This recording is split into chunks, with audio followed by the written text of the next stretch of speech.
Hello everyone, welcome to Prakshi classes, and today we'll be going to start our new chapter that is come under business statistics. ये जो आपका topic रहेगा ये आपका regression analysis रहेगा और ये हमारा पार्ट नंबर 1 होगा क्योंकि अभी हम बिल्कुल स्टार्ट करने जा रहे हैं।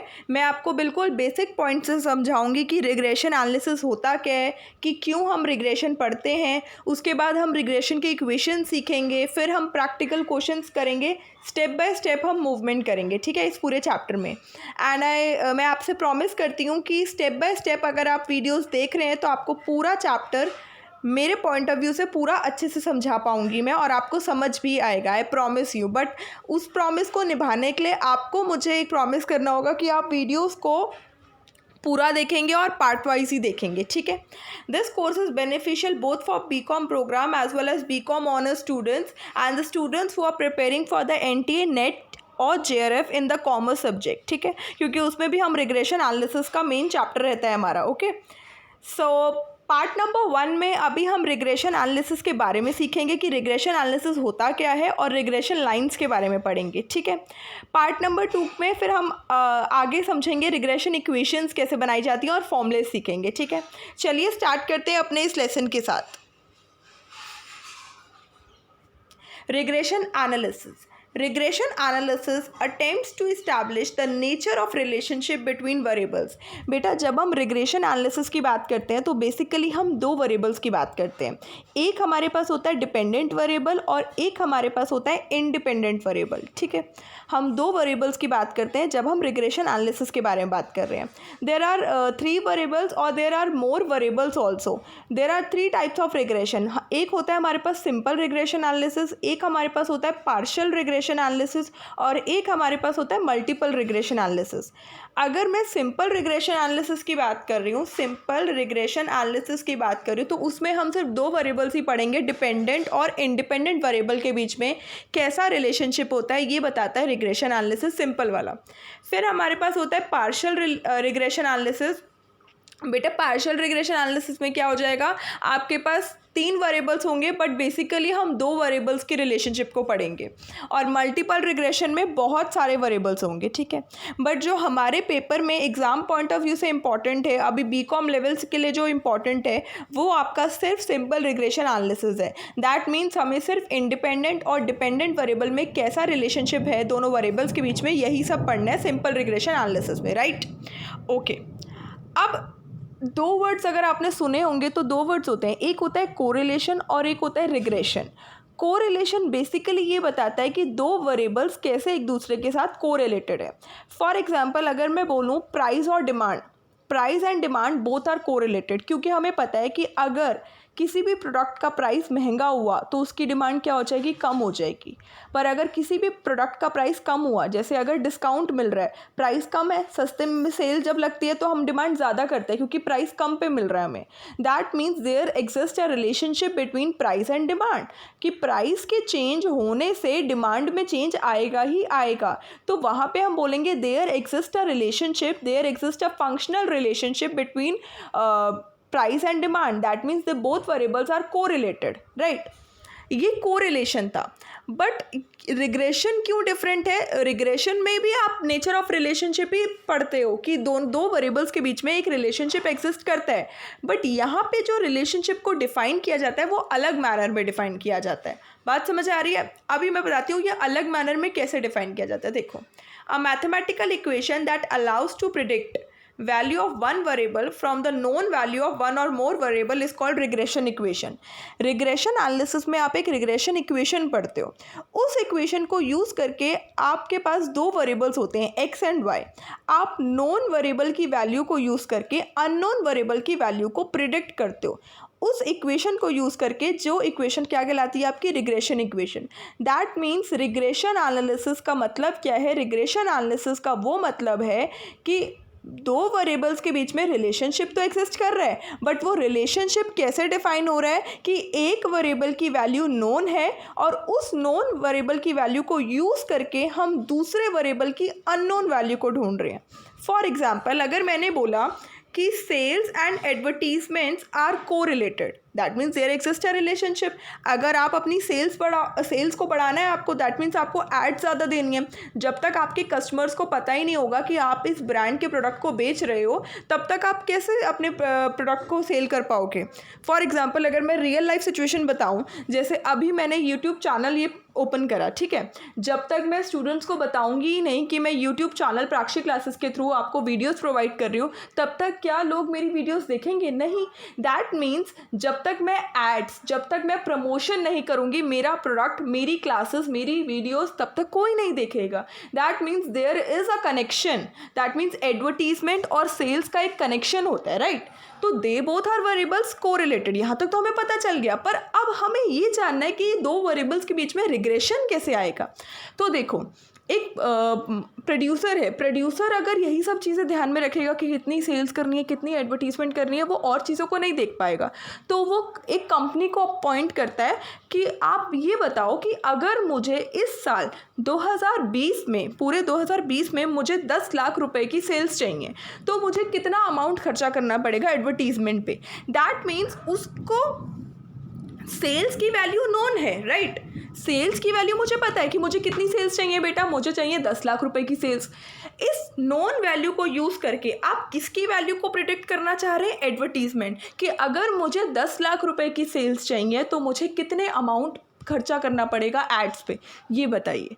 तो that means both variables are correlated, but these variables there exists a regression relationship also between both the variables, because एक वेरिएबल की नोन वैल्यू को यूज़ करके आप दूसरे वेरिएबल की अननोन वैल्यू को प्रिडिक्ट कर रहे हैं। बात समझ आई?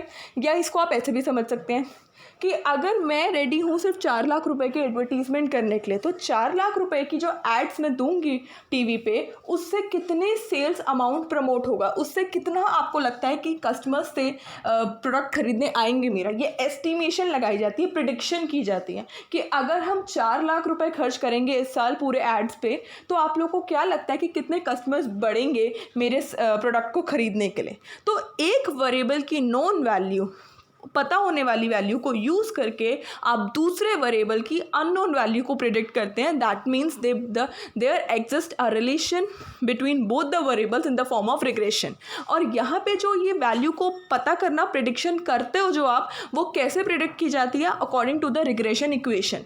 देखो अभी मैंने बताया था ना, एक मैथमेटिकल इक्वेशन जो हेल्प करती है कि आप प्रिडिक्ट करो वन वेरिएबल की वैल्यू कहाँ से?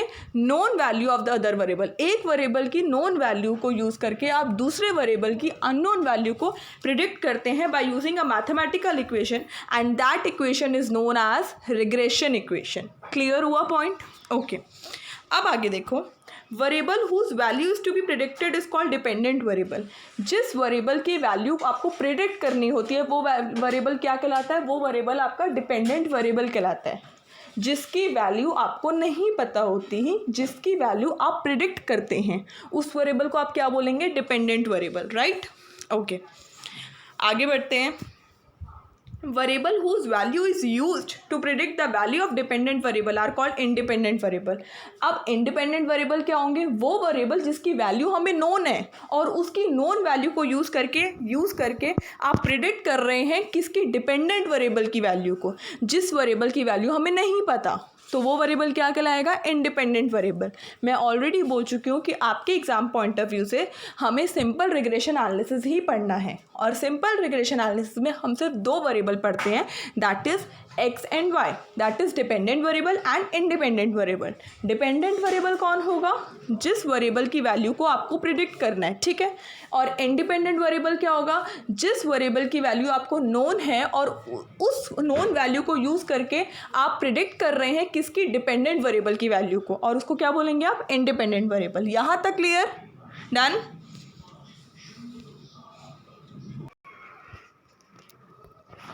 ओके, अब देखो आगे क्या लिखा है। Simple regression equation analysis study only two variables independent and dependent. मैं ऑलरेडी बता चुकी हूँ कि हमें सिर्फ सिंपल रिग्रेशन एनालिसिस पढ़ना है, और सिंपल रिग्रेशन एनालिसिस आपके दो वेरिएबल्स को पढ़ता है, that is dependent and independent. अब देखो example, demand and price have a functional relationship between them. मैंने ऑलरेडी बताया फंक्शनल रिलेशनशिप का मतलब क्या होता है बेटा कि एक वेरिएबल दूसरे वेरिएबल के चेंज होने पे डिपेंड करते हैं। तो डिमांड क्या है, फंक्शन है प्राइस का। हमने देखो कैसे लिखा है, D is equal to F bracket में P. This D stands for demand, F stands for function and P stands for price। इसको आप कैसे पढ़ोगे इंग्लिश लैंग्वेज में, demand is the function of price. Function किसका है, प्राइस का। That means यहाँ पे प्राइस क्या है, इंडिपेंडेंट वेरिएबल। और कौन किसका फंक्शन है, डिमांड प्राइस का फंक्शन है। तो डिमांड क्या हुआ, डिपेंडेंट वेरिएबल। ये याद रखिएगा, क्योंकि प्राइस के चेंज होने से डिमांड चेंज होती है, ना कि डिमांड के चेंज होने से प्राइस चेंज होता है। प्राइस अगर बढ़ रहा है किसी प्रोडक्ट का या कम हो रहा है, ठीक है, उसके चेंज होने से डिमांड में फ़र्क आता है। राइट, समझ आ रही है। अगर मैं सीज़न की बात करूँ, आइसक्रीम सीज़न में डिमांड प्राइस बढ़ जाता है, ठीक है, क्योंकि उसको पता है कि रॉ मटेरियल्स महंगे मिलते हैं, तो प्राइस के बढ़ने से डिमांड में भी बहुत फ़र्क आता है। तो याद रखिएगा, प्राइस के चेंज होने से डिमांड चेंज होती है। That's why price is an independent variable and demand is a dependent variable. अगर मैं आपको इंडिपेंडेंट और डिपेंडेंट वेरिएबल की एक और एग्जाम्पल से समझाती हूँ। अगर आप ये देखें, कोई जो प्लांट होता है, जो पौधा होता है, वो कैसे उगता है, जब तक उसको सनलाइट प्रॉपर नहीं मिलेगी, जब तक उसको पानी प्रॉपर नहीं मिलेगा, वो अपना फूड बनाएगा नहीं। जब तक वो अपना फूड नहीं बनाएगा तब तक वो ग्रो नहीं कर सकता।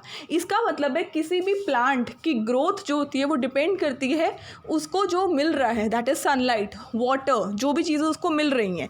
दैट मीन्स सनलाइट और water makes the sunlight and water helps the plant to grow. तो growth of a plant is dependent on sunlight and water. तो यहाँ सनलाइट और वाटर क्या है, इंडिपेंडेंट वेरिएबल है, और इन दोनों वेरिएबल्स की ज़्यादा या कम होने से प्लांट की ग्रोथ पे डिपेंडेंट फ़र्क पड़ता है। प्लांट की ग्रोथ इन पे डिपेंड करती है। तो यहाँ प्लांट की ग्रोथ क्या है, डिपेंडेंट वेरिएबल। क्लियर हुआ।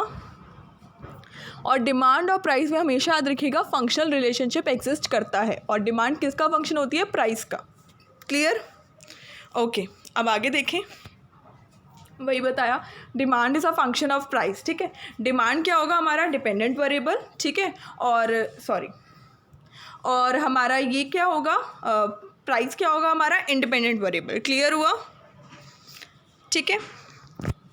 Probable values of demand are estimated according to different values of price. अब ये ध्यान से पढ़ो, जो हमारा डिपेंडेंट वेरिएबल होता है उसकी वैल्यूज़ को प्रिडिक्ट किया जाता है। मैंने अभी बताया ना कि जो हमारा डिपेंडेंट वेरिएबल होता है उसकी वैल्यू अननोन होती है और उसकी वैल्यू को फाइंड आउट किया जाता है। और इंडिपेंडेंट वेरिएबल क्या होता है, जिसकी वैल्यू हमें पता होता है और उसकी वैल्यू को यूज़ करके हम डिपेंडेंट वेरिएबल की वैल्यू को प्रिडिक्ट करते हैं। तो यहाँ डिमांड और प्राइस में demand is the dependent variable और डिपेंडेंट वेरिएबल की वैल्यू हमें अननोन होती है। तो यहाँ पे हम डिमांड के प्रोबेबल वैल्यूज़, प्रोबेबल का मतलब होता है एक्सपेक्टेड, प्रिडिक्टेड वैल्यूज़ को हम डिमांड की हम प्रोबेबल वैल्यूज़ को एस्टिमेट करते हैं, किसके corresponding to the different values of price. Price जो है वो इंडिपेंडेंट वेरिएबल है और इंडिपेंडेंट वेरिएबल की वैल्यूज़ हमें नोन होगी। तो नोन वैल्यूज़ को यूज़ करके हम अननोन वैल्यूज़ को प्रिडिक्ट करेंगे। डिमांड की अननोन वैल्यूज़ को हम फाइंड आउट करेंगे, एस्टिमेट करेंगे by using the known values of the price. Clear हुआ पॉइंट, ओके।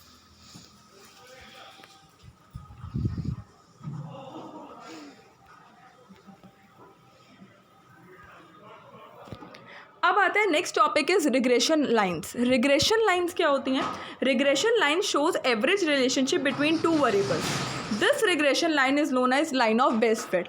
ये जो दो वेरिएबल्स के बीच में हम जो रिलेशनशिप बना रहे हैं, इस रिलेशनशिप को एक्सप्रेस किया जाता है ग्राफिकली, ठीक है। तो अगर हम इस रिलेशनशिप को ग्राफिकली एक्सप्रेस करते हैं तो जिसे क्या बोलते हैं हम, लाइन ऑफ बेस्ट फिट, या हम इसको बोलते हैं रिग्रेशन लाइन, राइट।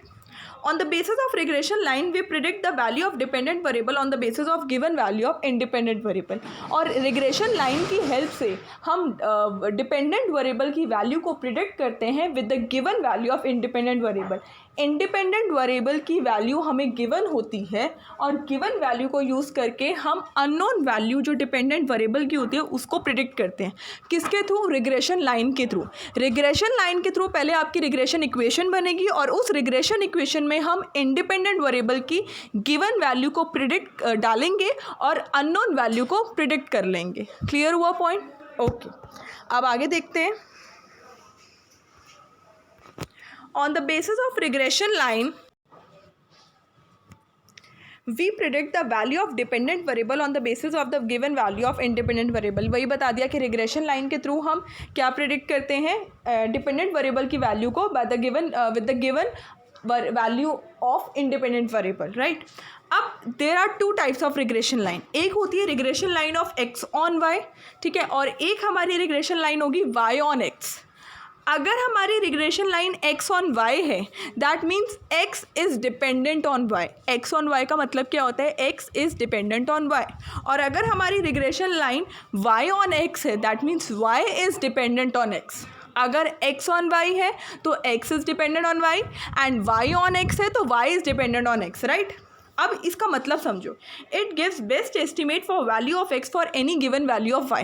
बेटा मैंने अभी क्या बोला, x on y, that means x depends on y। तो y हमारा क्या है, इंडिपेंडेंट वेरिएबल, और x क्या है, डिपेंडेंट वेरिएबल। डिपेंडेंट वेरिएबल की वैल्यू को हम फाइंड करते हैं। इसका मतलब है x की वैल्यू को एस्टिमेट किया जाएगा किसकी हेल्प से, with the help of the given value of y। Independent variable कौन है, y, तो y की जो वैल्यू गिवन होगी उसको यूज़ करके x जो है डिपेंडेंट वेरिएबल, उसकी वैल्यू को प्रिडिक्ट किया जाएगा। तो regression line of x on y explains that x is a dependent variable on y, with the use of the given value of y we predict the value of dependent variable, that is x। दूसरा क्या है, regression line of y on x। y on x का मैंने मतलब क्या बताया था, sorry, y on x का मतलब क्या बताया था, y is dependent on x। तो y क्या है, डिपेंडेंट वेरिएबल, और x क्या है, इंडिपेंडेंट वेरिएबल। इंडिपेंडेंट वेरिएबल की वैल्यू गिवन होती है। इसका मतलब x की जो गिवन वैल्यू है उसको यूज़ करके यहाँ पे आप किसकी वैल्यू को एस्टिमेट करेंगे, y की वैल्यू को एस्टिमेट करेंगे। क्लियर हुआ है पॉइंट, पक्का समझ आया है, okay. So thank you so much everyone, and please like the videos. I hope आपको अगर वीडियो पसंद आती हैं तो प्लीज़ थम्स अप ज़रूर किया करें, क्योंकि थम्स अप करने में कुछ नहीं जा रहा है। इट टेक्स अ सेकेंड भी बहुत होता है, it takes a minute second just to thumbs up, and it will give me the happiness कि हाँ मेरी वीडियोज़ लाइक हो रही हैं। And please subscribe to the channel Prakshi classes, so that आप कोई भी वीडियो मिस ना करें। जो भी वीडियोज़ अपलोड हो रही हैं आप उन्हें पूरी देखें और पार्ट वाइज ही देखें, क्योंकि तभी आपको टॉपिक समझ आएगा, क्योंकि हर पार्ट एक कंटिन्यूशन में ही रखा गया है, ठीक है। सो आई होप वीडियोज़ आपको पसंद आ रही हैं और उन्हें देखते रहिए, और प्लीज़ उन्हें सब्सक्राइब, उन्हें शेयर करिए अपने फ्रेंड्स के साथ, ठीक है। Thank you so much, bye bye, take care.